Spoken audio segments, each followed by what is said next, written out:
Hello, everyone, and welcome to Trauma Informed Care for the Special Needs Marriage. I am Brad Lee. A little bit just about me. I'm currently still an active duty Army chaplain. However, I will retire next year on 1 June 2024. Looking forward to that and continuing the clinical work that I've done in the past several years now in what I call the special needs marriage. I want to thank you for joining us today. And a couple admin notes as we do get started. There is no Q&A for this particular workshop. Unfortunately, I will be out of town and unavailable during the window of this presentation. But if you will, please, at the end, I'll give my contact information and how to, if any of you are interested in slides or have any other questions or feedback from me, be more than happy to share that with you and hopefully be able to engage with some of you, especially if you do work with this community. To that end as well, please utilize the chat feature during this workshop, and I'm going to ask LMFT or somebody if I can get a copy of that transcript so that I can kind of see the dialogue. In fact, as I'm even talking, I wish we were in a room together. Looking forward to next year. I hope that we do get to be together and hope to be able to present again. But I would love to hear your thoughts on how you would define the special needs marriage, and kind of waiting and delaying for a second to get some thoughts on that. Because a lot of people, when they hear that, that's kind of sometimes for some people, that's a really novel idea. And what exactly does it mean? I've had more than one person think of the special needs marriage as a marriage between two people with special needs, which there's some validity to that, but it's a little broader than that in the term that I use it. So without further ado, I'm going to share with you my definition, because that is really kind of the place that we have to start in defining the special needs marriage. And there it is. I'll read it, walk through this. And again, this is a working definition. I call it a working definition because I'm a lifelong learner, and I am more than open to shifting and changing this as I get feedback. But frankly, this has kind of stood now for a while.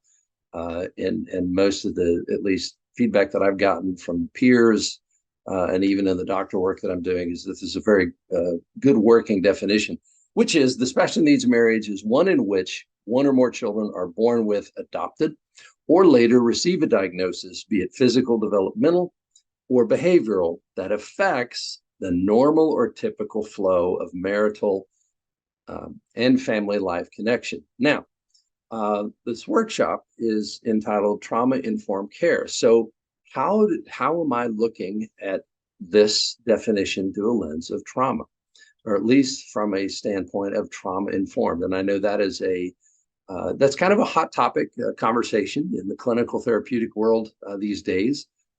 In a lot of different places. And so as I began to think about the special needs marriage and a lot of my experiences firsthand with couples and families, as well as my own, which, by the way, by way of introduction, my wife and I have been married 32 years. We have 6 children, and our 5th child, who is now 10 years old, Caden Matthew, was born with Down syndrome and later diagnosed with autism. So we too fit that definition of being a special needs marriage. And so, and in fact, a lot of what I will share with you today, in some ways comes from my own personal experience and journey, and well as some of it or a lot of it coming from work that I've done in this community and with other families who fit into that domain of the special needs marriage. So I hope what happens is that it gives you a lens to look at a special needs marriage that might come to your office. And we'll get into a little more of how that can sometimes be veiled. That may not be the presenting issue, but there's a little more to it in some cases. And obviously, just like some diagnoses, there's with autism, for example, there's a spectrum. I would argue that there is a spectrum of the special needs marriage. There are some diagnoses that impact a marriage much more significantly than others who have a mild diagnosis or not as many demands.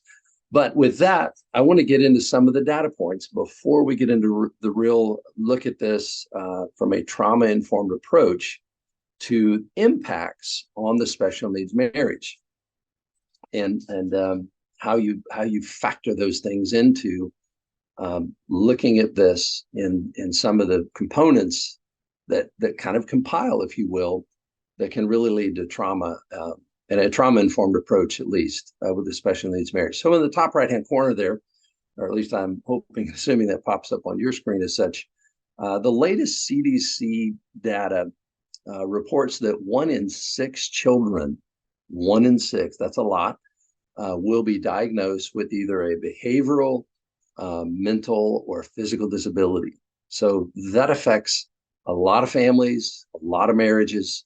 We can get into all the different dynamics of diagnoses. So, for example, when I started working really heavily in this domain, even autism was, I think back then, just a few years ago, was 1 in every 54 children. Now it's the latest data is 1 in 36 children are diagnosed with autism. 1 in every 692 are diagnosed with Down syndrome. But again, the 1 in 6 number applies across the board, and that gives you an idea of the implication and application of that definition. Down in the right-hand corner is another ratio, 50-1, and maybe you can construe or guess because you kind of look there. There's this medical staff. This data point was the most shocking to me when I discovered it a couple, 2 or 3 years ago, and that is simply this: that a special needs child has 50 appointments or hours of appointments compared to in a 6-month period of time. They have 50 appointments or hours of appointments compared to the 1 or every typical child in a 6-month period. Now, when I first read that, I thought there's no way. But I will tell you, with a child also diagnosed with autism, Caden has been a beneficiary of applied behavioral analysis therapy. And that we at one time are getting up to 15 hours of that a week. So when I began to look at it through that, when you think about specialty appointments, when you think about all the referrals, I mean, there's special orthodontists, pediatricians, all of those appointments add up to a ratio of 50-1. Now think about that in terms of time and impact on a relationship. Who's taken the child?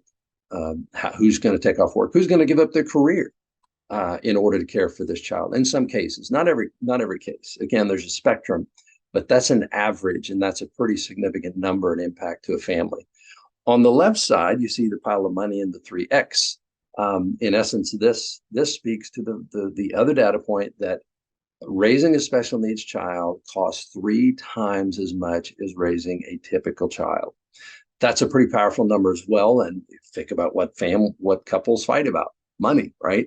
And so when you think of that in the context of a special needs marriage, how does that inform us from a trauma-informed care approach to a special needs marriage? And I would argue that probably the most traumatic element to a special needs marriage to children, all the children, not just the special needs child, and that is the divorce rate, which is pretty alarming in the special needs community.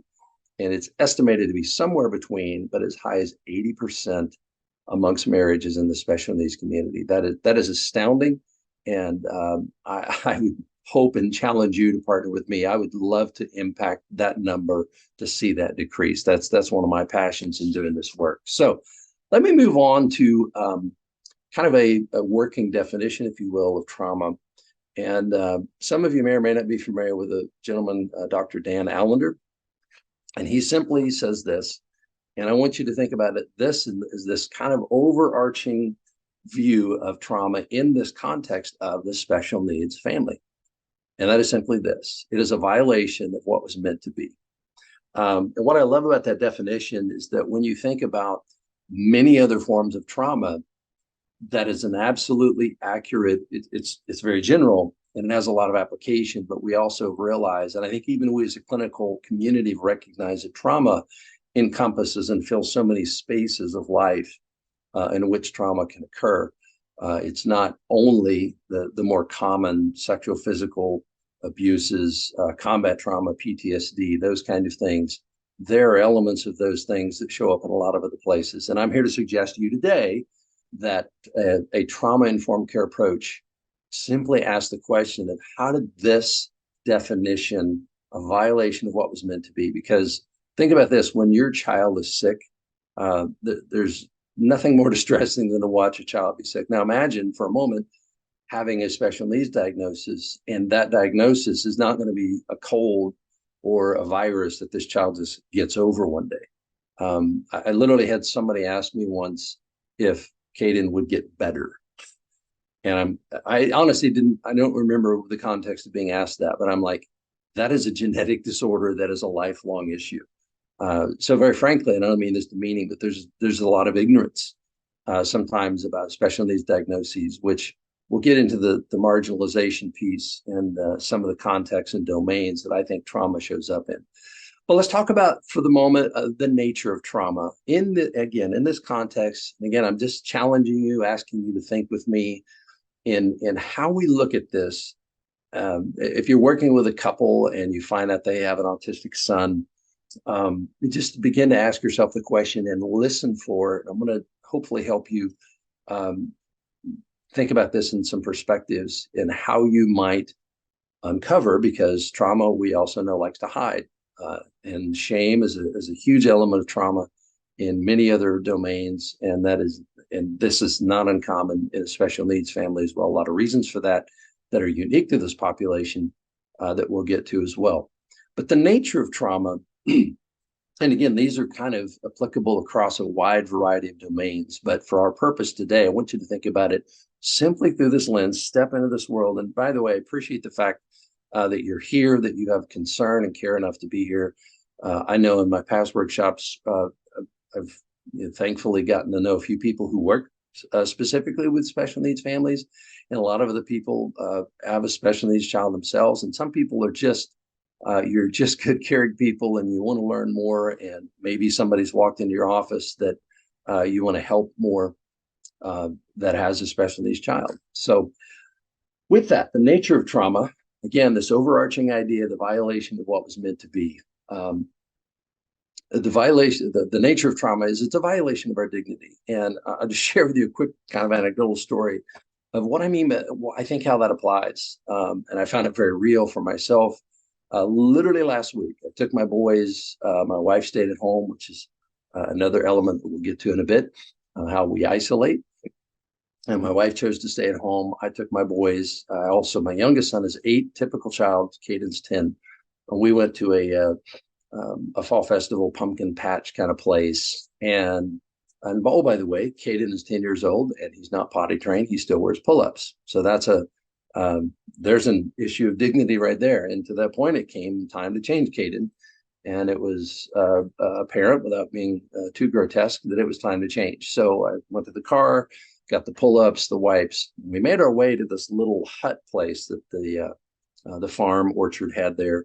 And I forget the name of it, but it was the child care center. And it was great. They had a little like shed that they had turned into a changing room. And they had a changing table and they had a couple rocking chairs for nursing mothers. And so we go on our way, and I'm walking up behind a gentleman and his son who was probably maybe 2 years old or so. And the little boy was walking toward this building, and I heard him say something, and he obviously had asked something to his dad about, what is this? I want to go in here. And the dad said this, "No, buddy, that's for babies. We don't want to go in there." And it made me take a pause again in another context. And again, obviously thinking about this presentation, that my son's dignity of being 10 years old going into the room for babies, and I with him, is in essence, if you will, I would suggest a violation of our dignity. And there's a lot of other examples that special needs families can give you, especially when it comes to potty training issues that really are a challenge to the dignity of our kids and even us as parents. But let me keep moving. Trauma is universal. And in this context, the thing about special needs diagnoses is that they are non-discriminating. I served on the North Carolina Down Syndrome Alliance, and we had African American families, we had Hispanic families, we had special groups for each of those populations. But a diagnosis is not specific to a particular race, ethnicity, class. It doesn't care about your career. It shows up. It's universal in that. Where I really want to land here, though, is this idea, particularly, and this applies with a special needs family, and that the trauma in this context is what I call pernicious. In other words, it's gradual and increasing. Let me give you a quick example of that. When Caden was born, honestly, the first year of his life was probably the easiest. He was born with low muscle tone. He wasn't as developed. He was a little underweight when he was born. So, frankly, the first year of his life was easy because he did what other babies did, right? He ate, pooped, and slept a lot. And so there was this maybe false hope that we had that, well, maybe life won't be that challenging, because we had no idea what was on the horizon with Down syndrome, nor did we ever imagine that he would also be diagnosed later with autism. However, I would say this, that when special needs kids get to about school age, that's when the gradual and increasing realization that life's looking a lot different happens around that stage. And to kind of cut to the point there, when Caden was 5, he went to a preschool that was in a special needs school. And the real punch to the gut, particularly, and I'll talk about the academic part in a moment and how that can be traumatic, is when we sit in the room with all the staff, the principal, the teacher, the occupational therapist, the speech therapist, physical therapist, child psychologist, and you're told that your 5.5, 6-year-old son has the cognitive ability of an 18-month-old. There is the pernicious concept that really sneaks up on you over time, and particularly as you compare the development of a child to other kids, because the reality is, as parents, we want our kids to be just like every other kid and have all the same opportunities. And the reality is, in the special needs community, they don't. And that becomes gradual and increasing the older those children get, particularly with certain diagnoses. The last element there is that this trauma is very subtle. And because it is, it's not like other traumas in that it's not always evident in how it affects and impacts a family. But let me give you a very real example of what that sounds like in certain contexts. And that is when somebody comes up to me, and I've had this said, God wouldn't have given us a son with special needs unless he knew we could handle it. Now let that sink in for a minute, and with the definition of the violation of what was meant to be. So, and I am unapologetically Christian, but I will tell you that there's some real struggles in the domain of faith if that is how God operates. And I'll get to the whole social church concept of how we don't really do well with special needs families in those contexts as well. But even well-meaning people can contribute to the subtlety of what we call little t. I would call this little t trauma, but that's what makes it particularly evil, if you will, and how it continually and gradually increases over time. Let me keep moving. I hope that gives a little bit of a framework. And so where does this show up? And I give 3 domains of context for the special needs marriage. And the first and maybe most obvious one is the diagnosis itself. When you receive a diagnosis, particularly in our case of Down syndrome, that is a life-changing moment that really alters the course of your life. Think of all the different diagnoses, and there are various syndromes that are not as common as Down syndrome that have just a lot of implications of challenge, and the fact that a family's trajectory is literally changed in a moment because of that diagnosis. Or imagine the child who is in an accident, loses a leg, and becomes physically disabled. That is a life-changing event. There's all kinds of applications to that, but the diagnosis is a very fundamental place at which trauma can occur. And I would say to you, this will come up in a bit too when we talk about treatment implications. You can always go back to the diagnosis to find where the trauma begins and how it unfolds. That is also a place where the demarcation line is drawn. And I want to share with you. I was reading well before this presentation, which in part kind of inspired me to think about this through this lens. But Bessel van der Kolk's work, "The Body Keeps the Score," he says this, And I want you to think for a moment. This statement that he makes in his book is very early in the book, and it's in the context of him working with combat veterans who have PTSD. But again, looking at this through a traumatic lens, through the lens of trauma-informed care, it has a broad application. And think about that for a family that comes to you, a couple that comes to you with a special needs child. And so here it is. After trauma, the world becomes sharply divided between those who know and those who don't. People who have not shared the traumatic experience cannot be trusted because they can't understand it. Sadly, this often includes spouses, children, and coworkers. Very true statement with combat trauma, but I would also argue a very true statement in terms of a diagnosis. In fact, this is so fresh, if you will. My wife sent me this morning. She is in a Facebook group. What I find very powerful, I'm in a number of groups on Facebook, online, and what is shared in those places is so raw and so real that does not get shared anywhere else because of that idea that nobody else can get us, nobody else can understand us. Now, I believe that that's not true. I believe there are people like you watching that want to understand, that want to help, that want to support. But I want you to listen. In one of these groups, another mom shared this in the group context, not to my wife directly. And I don't know who this person is. I didn't want to know. So I'm just reading what she says. Think about this and listen to this in the context of trauma-informed care and how we help the special needs marriage. This person says, are there any organizations that offer therapy for parents like us, either together or individually? This special needs role is taking its toll on us in our marriage. Neither of us wants to be doing this for the rest of our lives, and we have different ways of doing things. I'm tired of fighting for things we shouldn't have to fight for. Everyone says prioritize your marriage. Yeah, okay. We could use some serious time away, some coaching, some counseling. But it feels like everything is crumbling around this 21-year marriage, and the kids are the center of that. Because you can't even have time after they're in bed because you're just collapsing into bed yourself, dreading the repeat cycle of the next day. I'd literally give my right arm to have a live-in helper or consistent time away or sitter, but we can't even get a real house or reliable vehicle. I've had a week-long headache. My life is killing me, as my labs showed recently, and I have zero I can do about it. Now, I don't know how you hear that. I hear desperation, and frankly, I hear trauma when I look at it through that lens and think about it. So the diagnosis is certainly a demarcation line. I want you to think now with me for a moment about marginalization.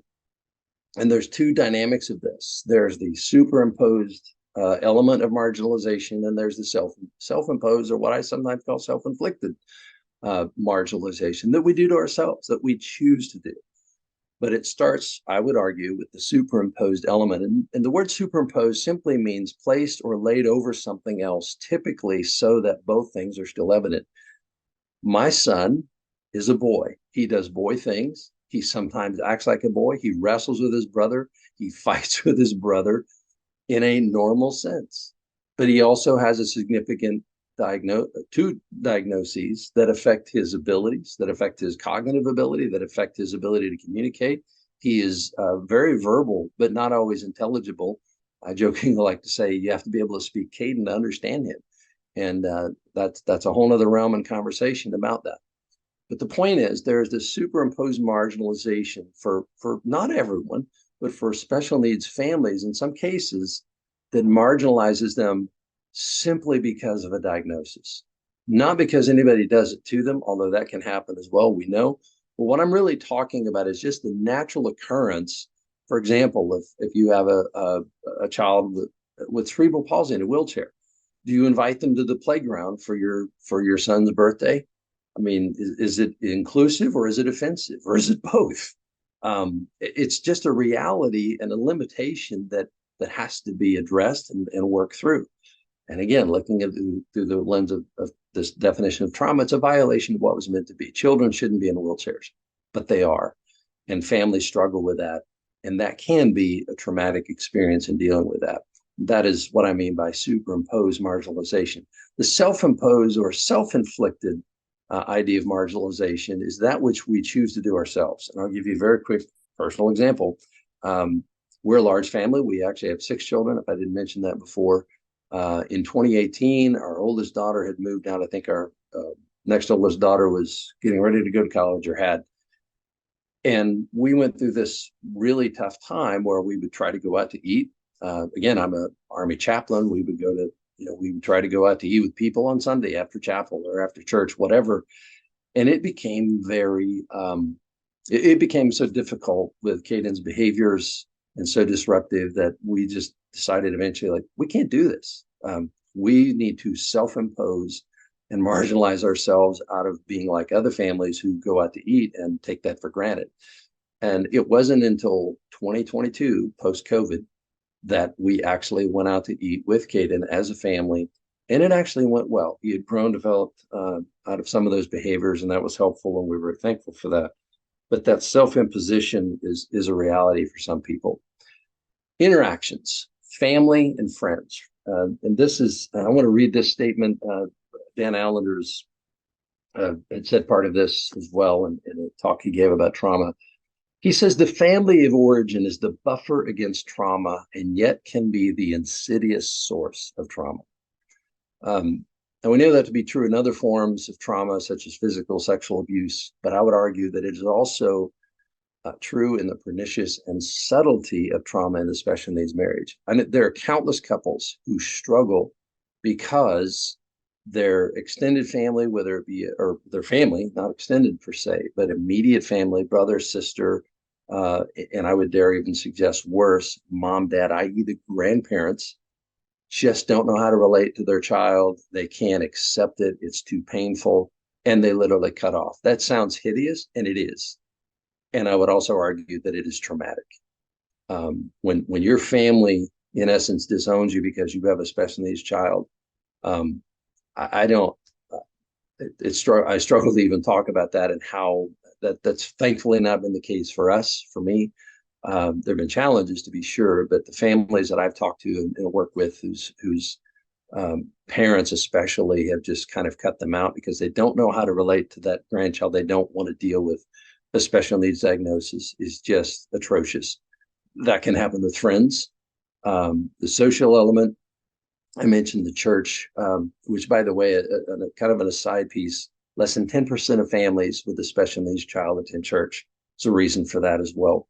Even that is traumatic. My wife and I went through a time which, in order for me to do my job as a chaplain, she would have to stay home with Caden one Sunday.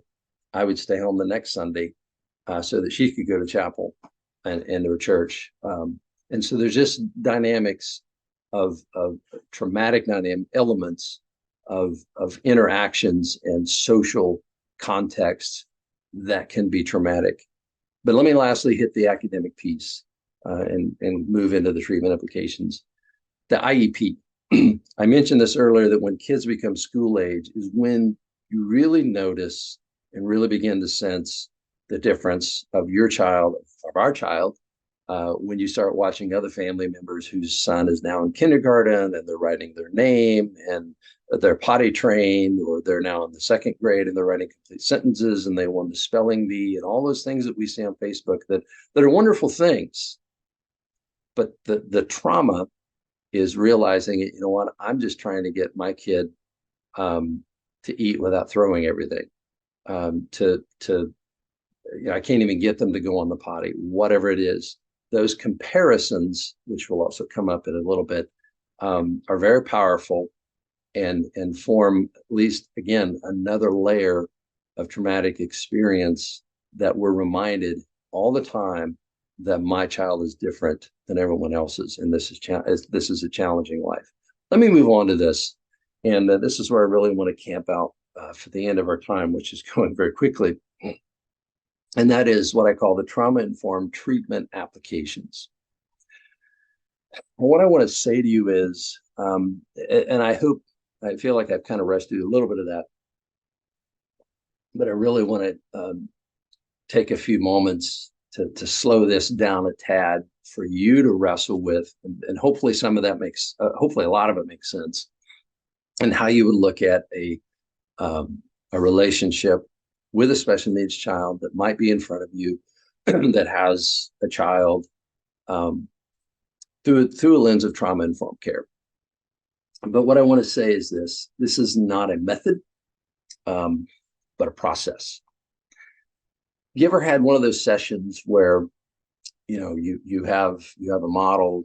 I'm an EFT guy. I love Sue Johnson's work, and I've done a lot of extra training in emotionally focused therapy, which, by the way, I think EFT is a great model to use with special needs marriages.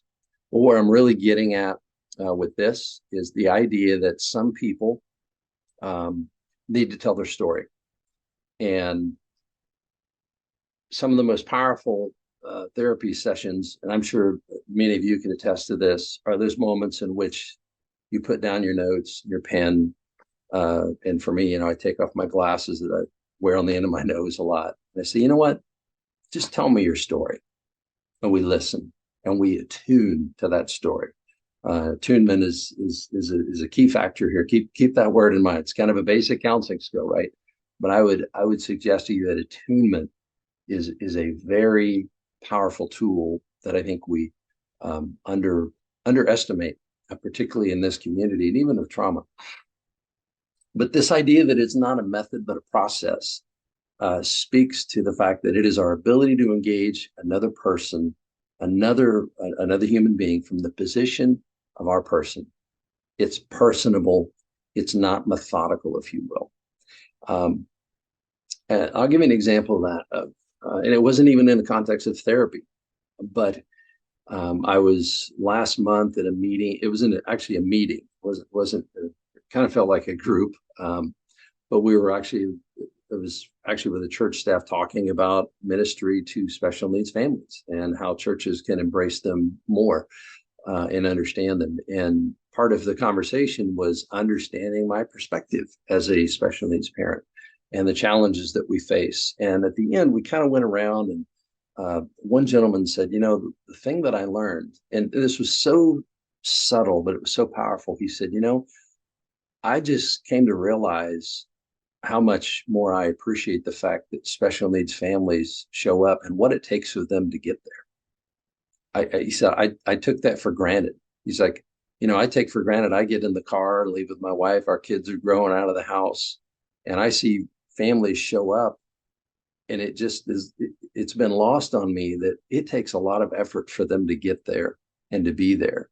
And it may have taken them an hour to get their son or daughter changed and through the routine and the transitions just to be here. I found that very healing because that was one of those moments. For example, the quote that I just shared earlier, that gentleman was not a special needs parent, but he got me. He got and understood powerfully the challenges that we face that frankly can be traumatic. Leaving can be traumatic. Leaving the house can be traumatic. Trying to just get in the car and leave. So that ability don't underestimate the power of that as a process, not a method. Because when we do that, and here's the point, I felt honored by his observation and insight. And when we can do that with a client, we can hear their story, we honor them, which in essence says that I respect you in something of what it costs to be who you are, to be a special needs parent, to parent a child that has unique challenges compared to my kids, maybe, and to stay married for as long as you have, given the challenges that you and your husband or your wife or your partner face. So again, not a method, but a process. And I know that's challenging sometimes because we want the tool, we want the thing, right, to do.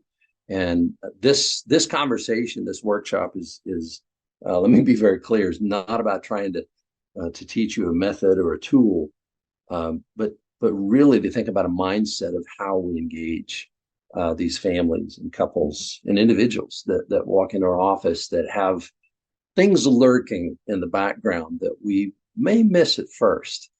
But that's the second point. I would say this has a lot of application in trauma in general. It's disguisable, but not hideable. And as you well know in Dr. Van Kolk's work, How to Keeps the Score, if we're attuned to a person, not only just their words, but the way they say them, the inflection, the tone, their body language, all those things and for a lot of the reasons that I don't have to go into, that you as professionals and clinicians understand, our bodies sometimes give us away, even though we don't want it to, or even our words or our responses. But so couples, individuals may try to disguise trauma in this sense, and this idea and notion that we're approaching them from a trauma-informed care standpoint, but they can't necessarily hide it. But I want you to think about this. Because this is my statement. Trauma hides, but it wants to be found. Think back to when you were a kid, or maybe when you play hide and seek with your kids, or some of them may have grandchildren, or if you watch kids play hide and seek. There's mystery and excitement. There's laughter in hide and seek. And there's this really interesting dynamic to hide and seek. If I know when my boys want me to play with them,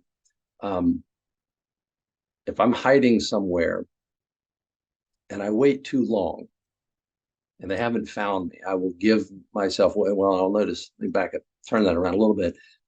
If Caden, our special needs son, who, by the way, is probably not the best at hiding, right? He giggles a lot.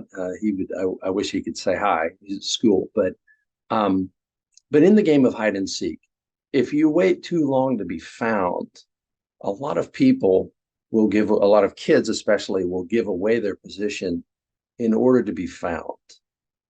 And I think that has an application, because we may hide behind trauma, but we want to be found, because I believe at the very core of our person that we want to be known by another.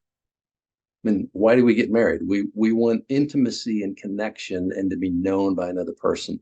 And in the context of therapy, there are things that we want the therapist that we're seeing, the clinician that we're unloading on. There are things we want them to know, but it's not easy to tell them. So we'll try to hide and disguise, but we want it to be found. Because the principle with hide and seek is we seek to find that which is hiding, and we hide to be sought. And if you think about that overlay as it applies to this idea that there may be trauma, and let me say this again, I don't necessarily, am not suggesting that every couple that has a special needs child has trauma hidden somewhere. But I also would argue that I think it's more prevalent than we realize. And I hope in the next couple slides, as we end up our time here, that will kind of come into view again. But the little lens that you look through at the optometrist, is one better than two, is two better than three. And then you begin to have this clear picture that maybe that is what I'm looking at. And here are some ways to think about it in order to get there, based upon all these different things that I now understand and have a better grasp of what it's like to be who this person is, and what it's like to be a parent, and what they may have gone through because of a diagnosis. So trauma hides, but it wants to be found. I had a professor in my master counseling program who used to say, our clients have things that they want to tell us, but they want us to find it.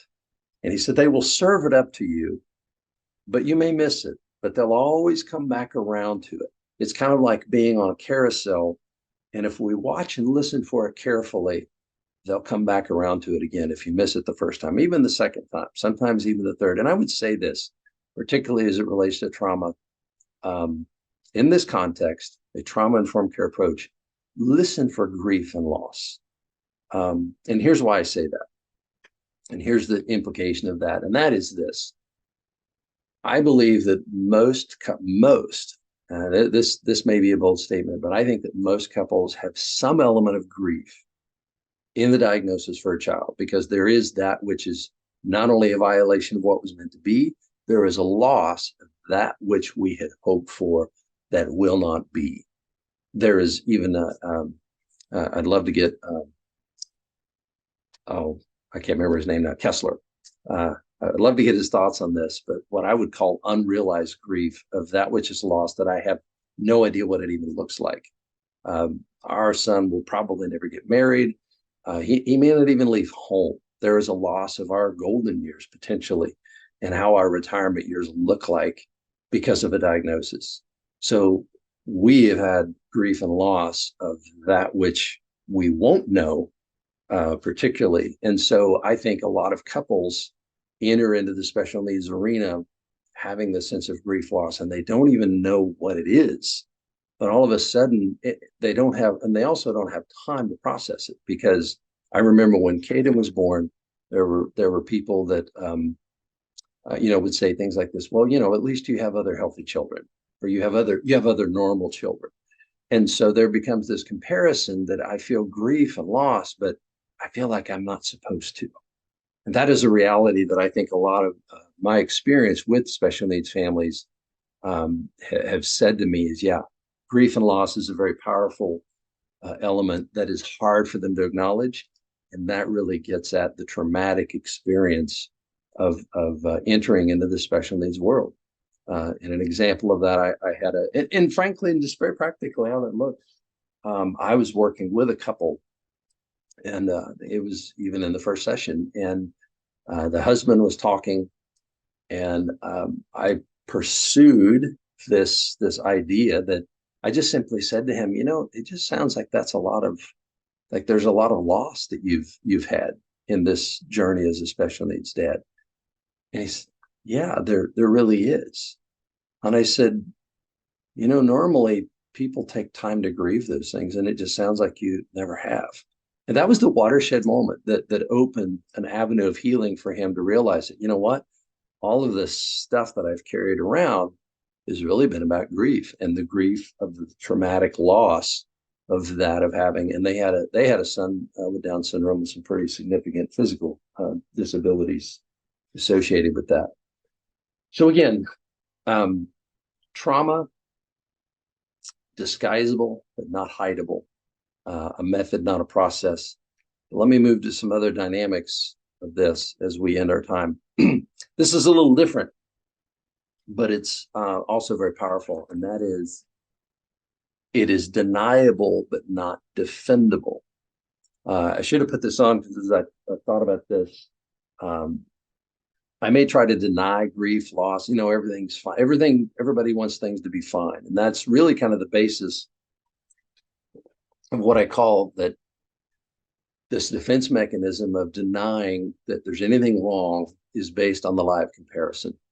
I want to continue to maintain the appearance that we're just like every other family. And I'm telling you, for us personally, I have to war against that, because we can't keep up with every other family.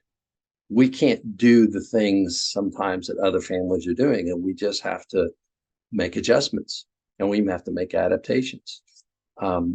So I have kind of approached that. I mean, being very real with you in this sense. But my point is that I've gotten to a place where I don't simply deny that, kind of take it head on.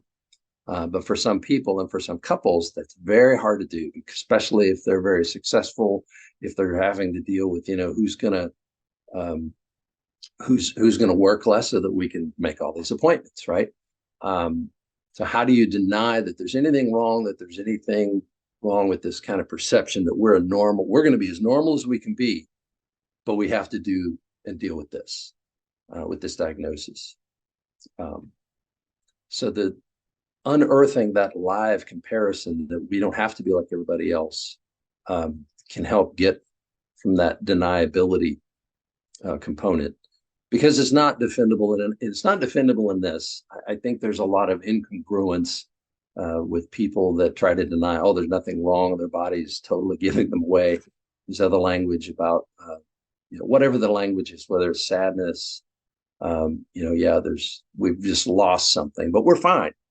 I could kind of go on and on with that, but I won't. But what I would also challenge you to think about, again, not as a method, again, but a process. But there is a principle in what I call the one more principle. I have to be willing to pursue past the denial one more time than you're willing to deny, if that makes sense. That's what I call the one more principle. That is, I guess, an intervention of sorts. If you have somebody that you're just really pretty certain, you're looking at it through this lens, and if you're kind of coagulating all the different things that we've talked about today in this workshop up to this point, and you know what you're looking at, pursuing it with passion can really help unlock the denial and help you get past the hurdle of denial. I forget who it was who said this. This isn't my statement. It might have been Dan Allender, who said, dealing with trauma is only accomplished when we have done the hard work of getting to the point of addressing the trauma. Now, this is related to the denial piece because, and this is universal in dealing with trauma across the board. And I'm sure there are some of you that are much better at this than I, but I'll make this statement. There is a huge difference in talking about trauma and addressing trauma. If we're simply allowing somebody to talk about maybe trauma, about their special needs world and their story, we're not really getting at the trauma and addressing it. Talking about it, not the same as addressing it. Talking about it allows the client to tell you what they want you to know. Addressing the trauma gets them to talk about what they need you to know so that you can actually be helpful and so that we can help move them to a place of healing. So the difference between talking and addressing it, and that's calling it what it is, frankly, I would suggest to you. And again, this is about attunement and getting to a place with a couple, with an individual. And I hope you kind of see and sense this as a natural progression in a conversation, that you're at a place when you're attuned to a client, when you've given them genuine positive regard and unconditional acceptance. You can have those conversations. You can have that conversation at that depth and level. But let me get to the last element of this that I think is underlies a lot of special needs families, and this is really this is the skeleton of the closet. This is the secret. And as we know, secrets lose their power when they're not secrets anymore. That's why secrets are powerful. They're only powerful so long as they are secret. And so what I'm sharing with you is to kind of let a cat out of the bag of sorts. A lot of special needs families, a lot of couples, and it takes, even being one myself and having conversations with other special needs families who we get each other. This is a hard conversation about the shame that underlies the trauma, because as we know, shame and trauma are in the world of trauma, shame is a brother or sister. They're so closely related that the two go together hand in hand. Shame is a powerful saboteur, and shame will fuel the denial. It'll fuel the hiding, because the nature of shame is that of being exposed and judged. And Dan Allender did say this as well, and give him a lot of credit. The consequences discussed. If I share with you the shame that I feel of being a special needs parent, of having a daughter who doesn't speak, a son who embarrasses us when we go out in public, if I really share with you the depth of shame that I feel about that, you're going to judge me and you're going to be disgusted with me, because how could any parent have the thoughts that I have about my child? That is the depth of that shame. However, what Dan Allender also goes on to say is it's relatable to others when we talk about it. We all know shame to some degree or another. We all can relate to it. And what's powerful is when shame is put out in the open, in a safe context, healing can occur. But the nature of shame is, again, to hide. And it will sabotage your effort and even the individual's effort. Vanderkolk says this: shame becomes the dominant emotion, and hiding the truth, the central preoccupation. I don't want anyone to know about this. I don't want anyone to know how I really feel about being a special needs parent. And I can assure you there are a lot of moms and dads who have really deep-seated feelings of shame because of the thoughts that they have had and the feelings that they have had about being in this world, which in and of itself, I submit to you, is traumatic in that view. And thus why it's so important that we approach this through the lens of trauma-informed care as we support those families who struggle with this. And I kind of put this in bold, underline it. If I could wave a flag and put it on a bumper sticker on my car, again, I said this earlier, the power of attunement. And what I mean by that, attunement overpowers shame.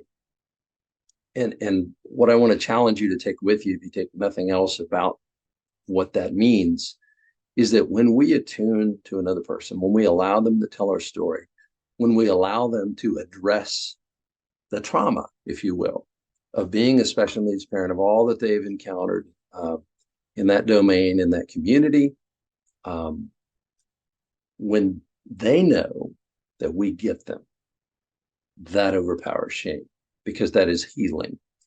Just like I shared with you, the gentleman that caught me off guard, that got me just simply because of how long it takes us to leave a house, was powerful. Can you imagine how powerful it is if you and I can connect with people in a way that attunes to their shame and allows them to name it, and get it out in the open, and to find healing through that process. So I'm going to pause there, or I'll begin to stop there, begin to land the plane, so to speak, if you will. Probably a lot more that needs to be said. I do want to throw up my references, and there's some great books there, some articles as well. And again, I will gladly share my slides with anybody who wants them. I actually have two emails. You can reach me at chaplainbradley@gmail.com or specialneedsmarriage@gmail.com as well. Check both of those regularly, and you can contact me for that. I would also, if I also have some resources on my website, walkingwithcaden.com, and hopefully, very carefully say this, my first book about my journey with Caden, and as a special needs parent, will be hopefully out sometime next year. More on that later, but if you're interested in that, I have a resources tab on my webpage that you can check out, and I'm continuing to update that and develop that to actually become a clinical resource as well. For now, there's just a couple things that you might find helpful. The article that I wrote for the LMFT Journal a couple of years ago, called "The Special Needs Marriage," is there. Just kind of gives an overview and a little more depth of definition of that. And then my Twitter handle is there as well if you're interested. But again, I want to thank each of you for tuning in today, for watching Trauma-Informed Care for the Special Needs Marriage. And thank you for your care for our community. Again, as a special needs parent, one who has kind of fully embraced not only the lifestyle, but my passion is to help those families that find themselves struggling. And again, I suggest and submit to you that they're more than we realize, just given the sheer number of diagnoses that are out there. There's a lot of components to that I've covered today, and probably a whole lot more to be said. But I would love to connect with you if you have a similar passion in that, and maybe have some other ideas that could help me and that we can help each other. As a good friend of mine said, none of us is as smart as all of us. And I fully believe and embrace that as well. But please do not hesitate to reach out to me. Thanks for Deb, who's running the camera today to record this and make this, I hope, a success. And I hope, pray for an invitation next year. Please be kind in your assessment, and hopefully we'll get feedback that I could maybe do something akin to this live next year. If we're in that context, to be live and in person, because I would love that interaction. But thank you all so much for what you do, and for your interest in the special needs marriage, and for being here today. And I hope you have a great rest of the LMFT conference, and look forward to seeing you down the road in the future. Thanks so much. Bye-bye.